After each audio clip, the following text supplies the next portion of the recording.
Hi there, Bobcats and Bobkittens. This is your hombre, Bobby Bloodhound Frick. The night is young, and you've got your ear tuned to Silver 107 playing not-so-smooth jazz all night long and all day, too. Not to mention a few words from our sponsors. If it ain't broke, go fix it at Parkway & Sons Home Renovations. That last selection was by Bernardino Turnstile Castellano. It features a lovely horn section, owes its title Cinderella to a strained relationship between Castellano and his evil stepmother. From what I've heard, not a groovy lady. She used to smack the little Bernard man with a half-gutted salmon and force-feed him day-old nutmeg night after night. It was hard times, but yeah, a true deep cut off his underrated EP, Compassion and Walnuts, recorded at Stank Lemon Studios right off Highway 460, next to the old cop bar and the dilapidated chocolate factory. You know the place. That's Thomas Maborisachi on the baritone sax, and man, it's almost like the stepmom is right there in the room with you. You can really hear that salmon smacking.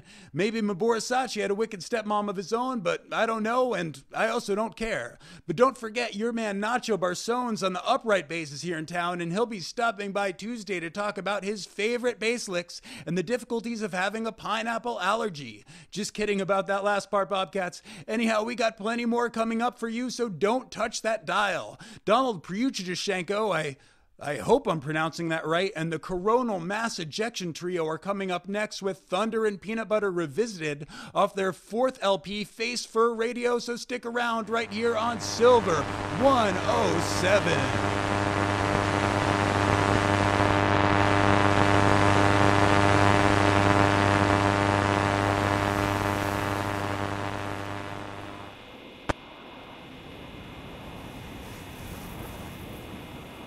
Last night I had a dream. I were embedded within walls of flesh, soft, warm and moist. Sinuous red fibre stretched in all directions. All around was the smell of iron, the taste of iron. I felt safe, secure, nestled in my cocoon of meat. I could feel the blood pulse through the walls of the flesh that surrounded me. I could hear the thump of a heart that seemed so distant. A hunger stirred inside me. Suddenly I were ravenously hungry. I opened my eyes and tore at the flesh that surrounded me. Ripping it off in my teeth and swallowing it down my gullet, the flesh hardly stirred. I didn't feel a flicker in the distant steady heartbeat, as if my meal were going unnoticed. I ate my fill of the wall of raw living flesh before I awoke in my own bed. At first I didn't realize where I was, chewing on my pillow, expecting the taste of iron.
Good evening. You are listening to the Switchboard, connecting all points in humanity's ongoing voyage into the unknown. I am the host, and it is 17 years since the beginning of the end.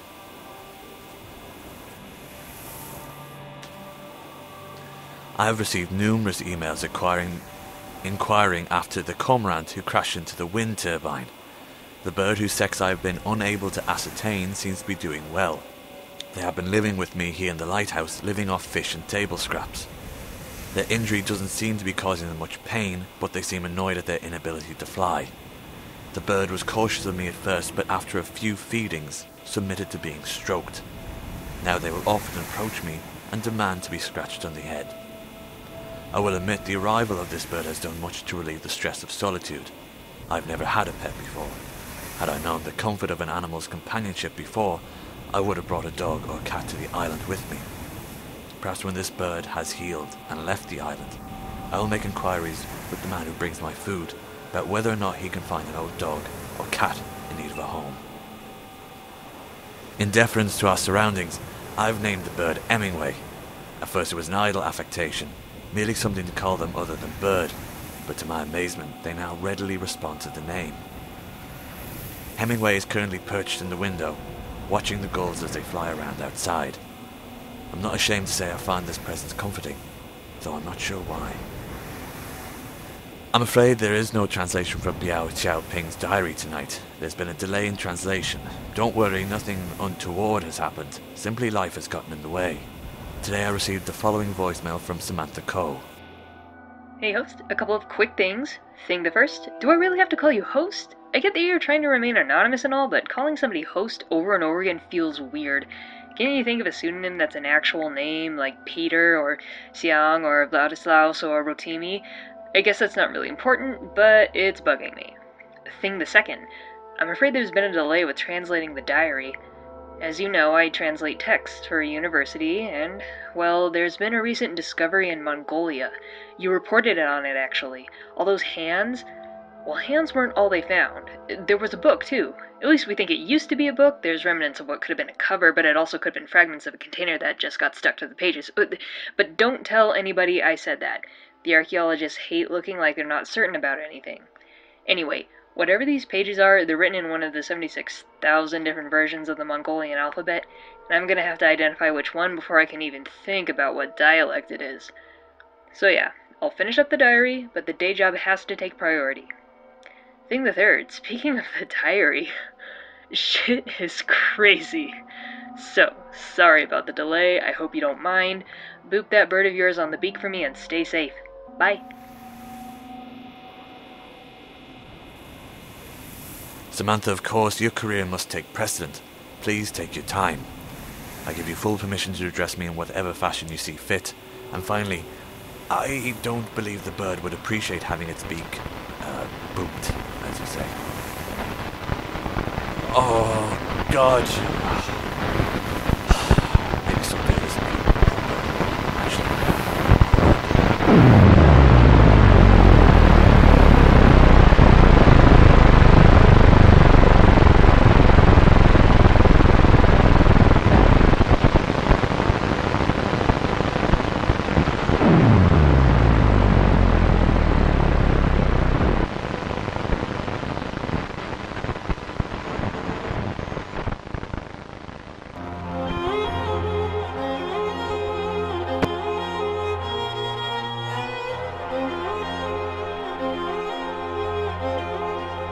My mom believes in making love and nothing but a sacred love, a gift from God. Do as you should, a girl's reward for being good. But Queen Mab taught me how to bear. She's the queen of pain and despair. And I'm a woman now, in a woman's hell. And how it hurts I could never tell. Ooh yeah, my skin is crawling, my baby's forming. Ooh yeah, my skin is crawling, my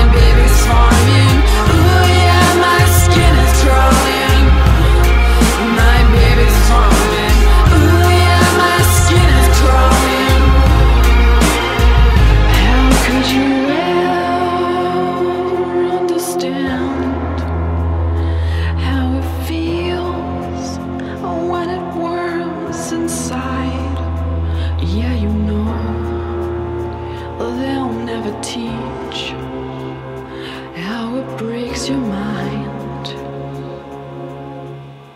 The stuff that's real and what you never see.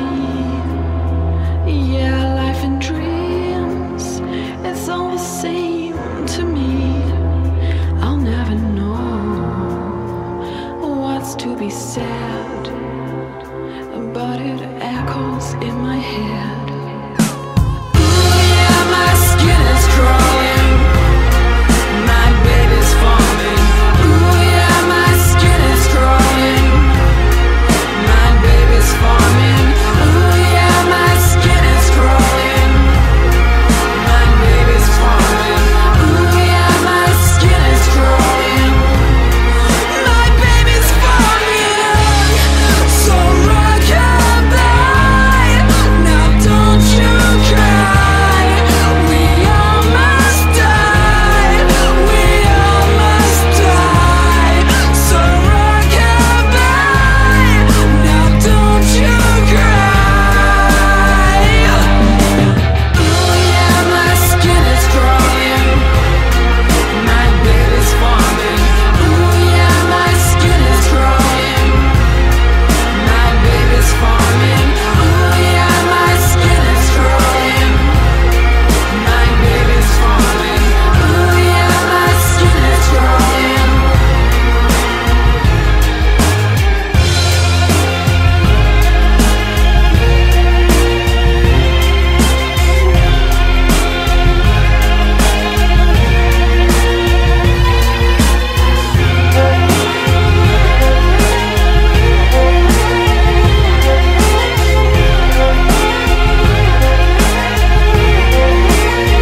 I used to know the words to say, but he stripped them all away.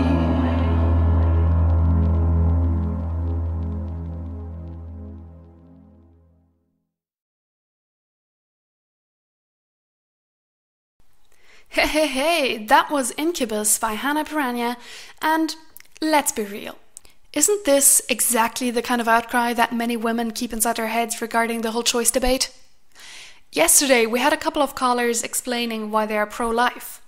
How about we turn that on its head and hear from the other side? If you have an opinion you want to have heard, call us live here at Contra VFM under 1-800-666-7878. I'd love to discuss the matter with you.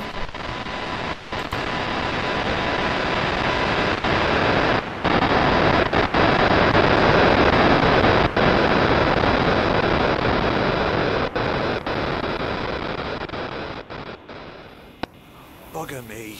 Where's that? Okay, sorry, here we go. We're back. Now, apologies, dear listeners, again for the loss, but I suppose you're getting used to it this time. There now follows the nightly report.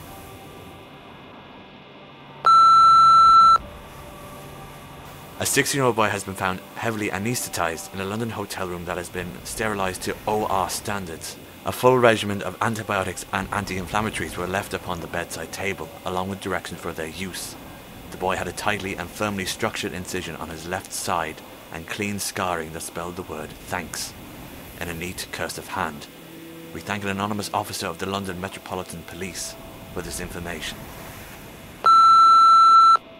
A giant bat-like creature has been spotted several times along the coast of Tanzania, mostly focused around the Zanzibar Peninsula. These sightings have coincided with a rash of sexual assaults in the area. The incidents are almost identical to other periods and sightings and attacks that occurred on the Tanzanian coast in the year 2007, in the year 1995, and in the mid-80s and mid-70s. In the majority of incidents since the 1970s, the victims have previously expressed skepticism over the existence of the creature. The black freighter has been spotted once again, this time in the Atlantic Ocean, making slow progress towards Denmark. This report comes from a deckhand aboard the Swedish shipping vessel, the Narwhal. Thank you for this information, Axel. We hope you remember not to approach. Have you witnessed a supernatural event? Have you had an encounter with an entity you cannot explain? Do you have vital information for people around the world? If so, I will be happy to relay it. Please send all reports to the host Switchboard, all one word, at gmail.com. For now, this is the host, reminding you never go at night, never go alone, and always go armed.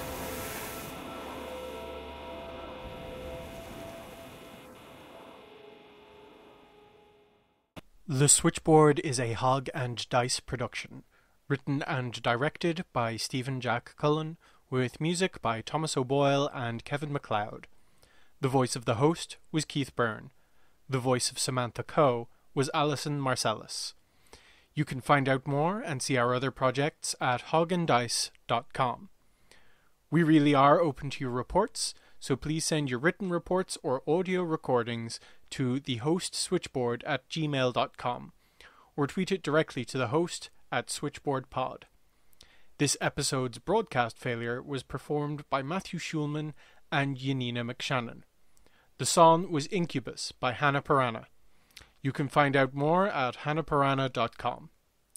If you're in Dublin city centre and are looking for a place to get away from the never-ending beat of that infernal heart, why not drop into the Clockwork Door?